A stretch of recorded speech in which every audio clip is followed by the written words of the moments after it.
ഏഴിടങ്ങളിൽ വിജയിച്ചു.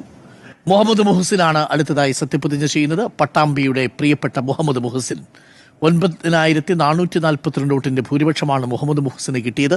TP. ഷാജിയെ UDFന്റെ TP. ഷാജിയാണ് പട്ടാമ്പിയിൽ പരാജയപ്പെടുത്തിയത്. UDFന്റെ തരംഗത്തിൽ ഒലിച്ചു പോകുമെന്ന് കരുതിയെങ്കിലും പട്ടാമ്പി മുഹമ്മദ് മുഹസിനോടൊപ്പം തന്നെ നിന്നു. നിയമസഭയിൽ ഇത് 3ാം തവണയാണ് മുഹമ്മദ് മുഹസിൻ എത്തുന്നത്. പതറാത്ത ഇടതുമുഖമാണ് മുഹമ്മദ് മുഹസിൻ. പട്ടാമ്പിയിൽ നിന്നുള്ള അംഗം. JNUവിലെ തീപ്പൊരി നേതാവാണ് മുഹമ്മദ് മുഹസിൻ. ജില്ലാ കമ്മിറ്റി മുഹസിനെതിരെ നിന്നിരുന്ന ഘട്ടത്തിലും മുഹമ്മദ് മുഹസിൻ ജനപ്രിയത ആർജിച്ചിരുന്നു. CPIയുടെ ഫയർ ബ്രാൻഡായ മുഹമ്മദ് മുഹസിൻ.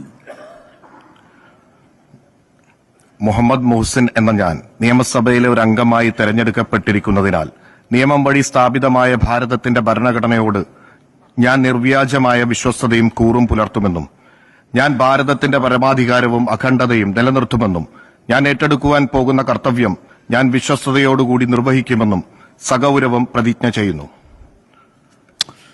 മുഹമ്മദ് മുഹസിൻ പട്ടാമ്പി MLA ആണ് ഇപ്പോൾ സത്യപ്രതിജ്ഞ ചെയ്തിരിക്കുന്നത്. ശക്തമായ UDF തരംഗത്തിനിടയിലും പിടിച്ചുനിന്ന പട്ടാമ്പി ജില്ലാ കമ്മിറ്റി എതിര് നിന്നപ്പോഴും മുഹമ്മദ് മുഹസിനോടൊപ്പം നിന്നു ജനങ്ങൾ. CPIയുടെ ഫയർ ബ്രാൻഡാണ്. JNUവിന്റെ തീപ്പൊരി നേതാവാണ്. നിയമസഭയിൽ ഇത് 3ാം തവണയാണ്. 9442 വോട്ടിന്റെ ഭൂരിപക്ഷത്തിലാണ് UDFന്റെ ടി.പി. ഷാജിയെ പരാജയപ്പെടുത്തി പട്ടാമ്പിയിൽ നിന്ന് മുഹമ്മദ് മുഹസിൻ എത്തുന്നത്. ഇക്കുറി നിയമസഭയിൽ തീപ്പൊരിയാകും എന്നുള്ളതാണ്. ആകെയുള്ള അംഗങ്ങളിൽ വളരെ ഫയർ ബ്രാൻഡാകാൻ കഴിയുന്ന നേതാവാണ്.